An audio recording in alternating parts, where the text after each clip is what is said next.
Dupond-Moretti s'est rendu aujourd'hui à Aix-en-Provence où 9 recrutements ont été créés au service de la justice de proximité. Le ministre a aussi visité le nouveau tribunal judiciaire en construction qui devrait être inauguré en septembre prochain. Et justice, toujours, cette affaire qui concerne un surveillant de la prison d'Aix-en-Provence. Le fonctionnaire a débuté une grève de la faim devant le siège parisien de l'administration pénitentiaire. Depuis plusieurs mois, il demande à changer d'affectation. Une mutation restée pour l'instant lettre morte. Reportage Jean-François Georgetti et Frédéric Renard.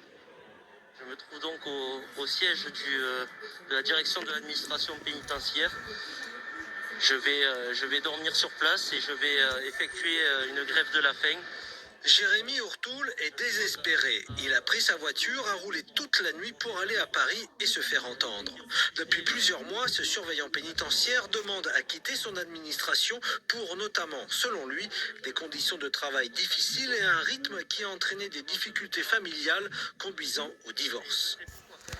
Cyril Huette, délégué du syndicat pénitentiaire des surveillants, explique que son adhérent a été reçu en fin de matinée par la direction de l'administration pénitentiaire, qui semble-t-il n'est pas informée de cette situation.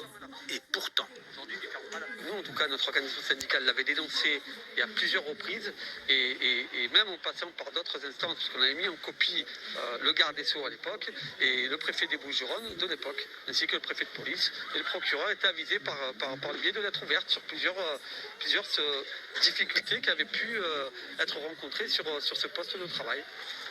Ce mardi, le ministre de la Justice était en visite à Aix-en-Provence. Informé de cette affaire, Éric Dupond-Moretti nous a assuré qu'il suivra le dossier.